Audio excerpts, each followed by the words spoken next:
Hello everyone, how are you going? And welcome to Lost Child Social Experiment in Canada. Now, I'm not sure the exact route that this entire video goes down, and it seems like it mightn't be the best one, but hopefully it just turns out alright, but let's just find out. What happens when a child is lost alone in one of Canada's busiest streets? I wonder where it is. Let me know if anyone can recognize it. Oh, would you care?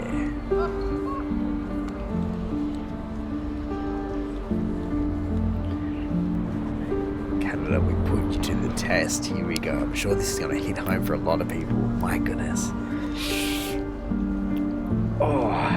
Oh no, oh no, no, no. In an hour and a half, only 3 people interacted with the child and tried to help. I mean, first of all, I have to give credit where credit is due. The patience of that kid just to be pacing up and down the street for an hour and a half, I can only hope acting is pretty decent. I mean, I can only hope that we do get to see these 3 interactions. I mean, it's not that much to ask. Literally, it's only 3 people or maybe 3 groups of people. We'll wait and see. But that is astounding to me that on average, 1 person every half an hour came up to this guy. Like, you know, look at all the people sitting down in the background enjoying meals. You can clearly, or I mean, you should be able to clearly see that something's going on, that this kid just is kind of pacing back and forward for an hour and a half. Because for the passers-by, I can understand that you don't have the entire context and the entire time scale. You know, you're just in your own world, you're walking from A to B. But for people sitting there, how do you not see a kid in a bright red shirt for an hour and a half? Let's see. Come on, show me these interactions, please. Each 50,000 a year.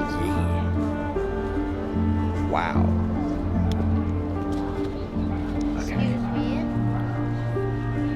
Oh, wait, no way. Did he just approach someone and they completely brushed him off? I mean, there's a difference between not being able to recognize someone and them just completely brushing the kid off. And then just reading these statistics, you know, more than 50,000 children are reported missing to police each year. Not just kind of personally missing, go, oh, where's my kid? Oh, I found them over there. Reported to the police, 50,000. That's 50,000 divided by 365. It's just too many. And even though they do say, while most are located within a short period of time, I can't believe that someone just completely did not acknowledge them. That is insane.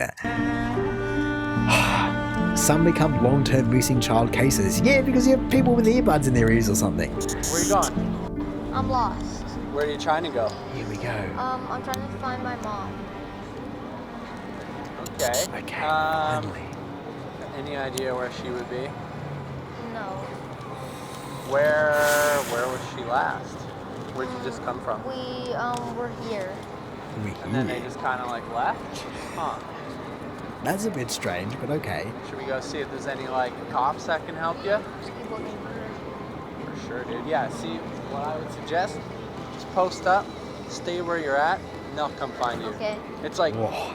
you go hiking and you get lost, or you go camping or something like that, they tell you to just stay where you are. And if you risk my life for you. Okay.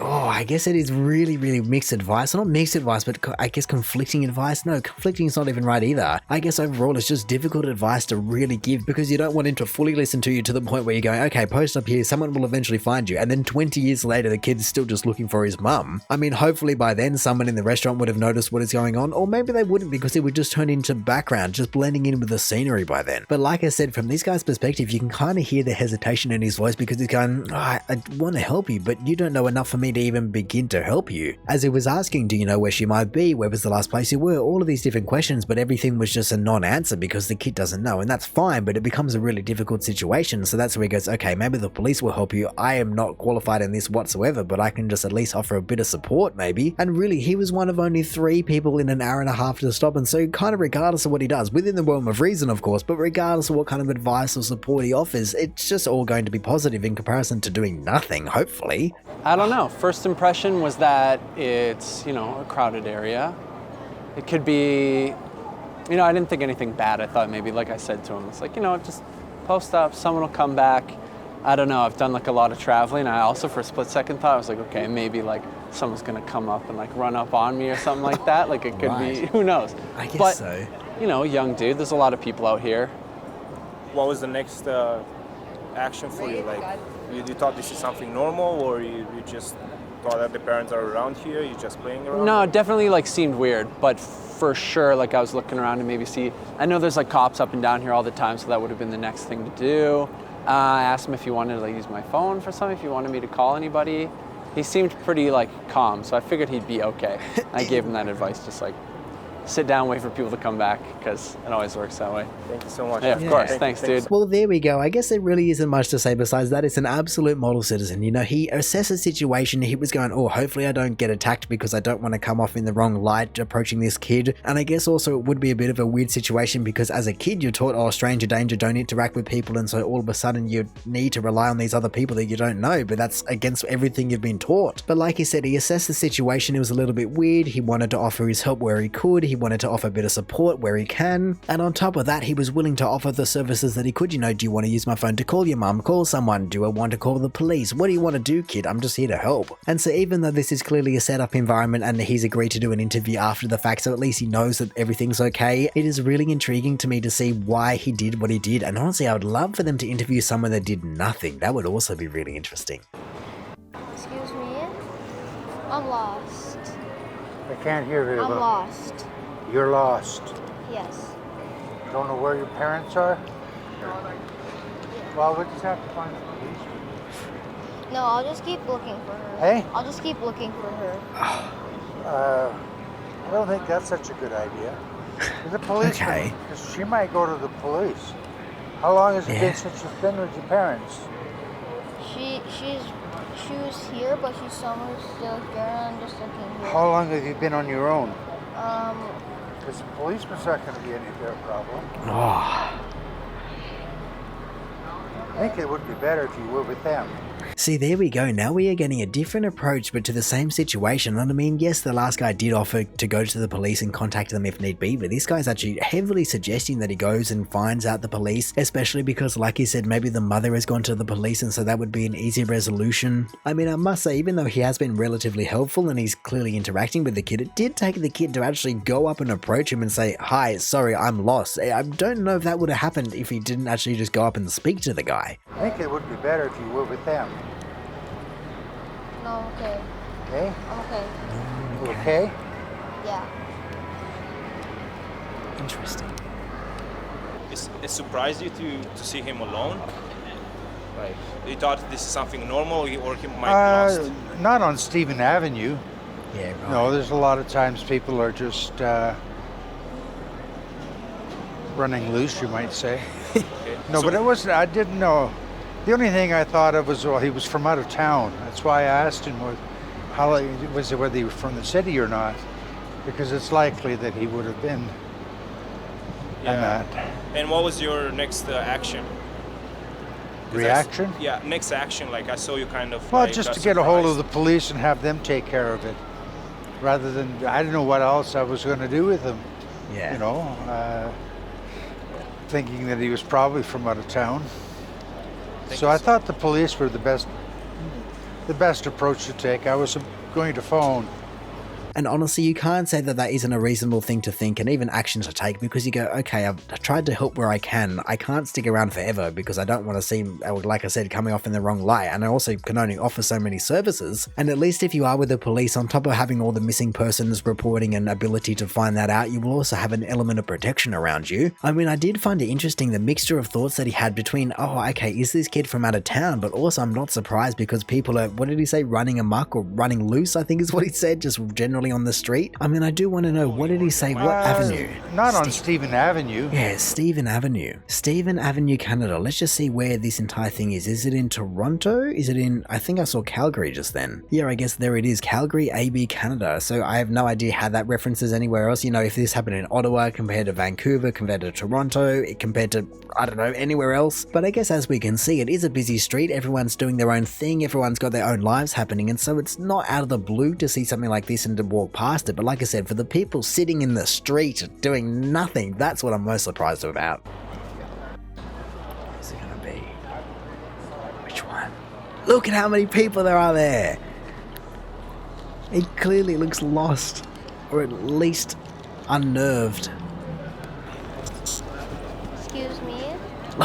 Look, First of all, before the entire interaction happens, she was absolutely going to walk straight past him. I mean, not even to turn your head and kind of assess the situation and go, oh, I don't really want to intrude, but are you alright? You know, that has to be the extent of the entire conversation, because the kid goes, oh yeah, no, I'm just waiting for my mum outside or something like that. No worries, moving on with my day. But to see all of these people riding around while he's just kind of fiddling with his hands, looking down, pacing back and forward, and then this lady's just in her own world. Look, he like cuts her off, and that's only when she stops. Excuse me? I'm lost. You are? Where did you last see your parents? Here. Here. And do you think they're in a store? I don't know. You don't know. And you're with your mom and dad? With my mom and sister. Your mom and sister, Yeah. eh? What do they look like?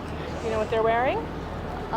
My reaction was really just to see if I could find his parents in a store or somewhere around.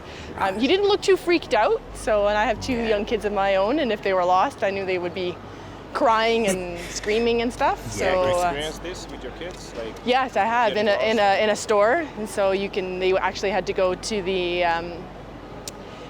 cashier and ask to put my name on the on the PA system and stuff, so they get really, really nervous, right? So if they can't find their parents. Taking the phone, like, what was your next reaction? Like, My next reaction was to call the police, because I was on the street earlier and there was actually police walking up and down. So that was my one question to him, because I'm not from Calgary, was did you see the police? Because I noticed that they were here like an hour ago.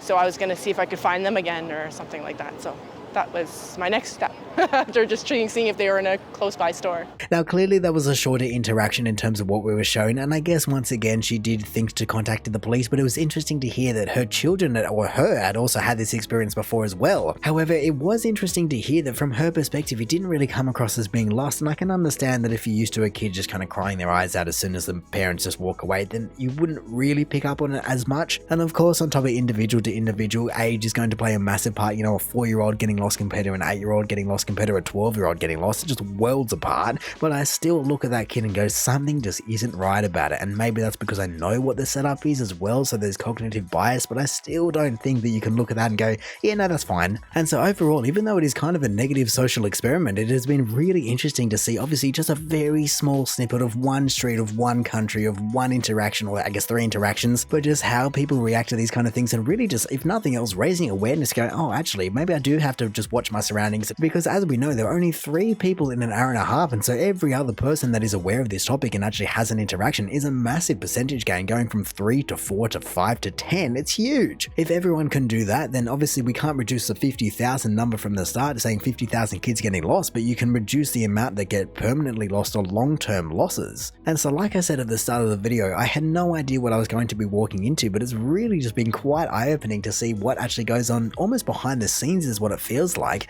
And now I really would like to know just how it goes down in other countries. You know, take the same kids and all the other variables are the same, and just take them and copy paste them all over the world. You know, obviously from Canada, you then go to the UK, then you go to Australia, then you go down to the US, you go into, I don't know, South America, Europe, all these different places, and just see kind of who has the most awareness and just how everyone reacts generally. And clearly this entire video was majorly cut down because there was only 3 interactions, but I would almost love to see an entire extended edition, uncut edition, where you just get to see everyone walking past and you go, what was your intentions, or what were your lack of intentions for not interacting with this kid? But anyway, in saying that, I reckon I'm going to call it there. So thank you for watching this little bit of an eye-opening video. If you did enjoy it, feel free to the YouTube algorithmic things down below. Also, if this is the first video of mine that you are watching, then make sure to go check out any other ones I've done. Also, make sure to go check out that incredible video down in the description below, or hey, maybe even just want to consider subscribing so that you don't miss another one of these in the future. But all in all, have a good one and see ya.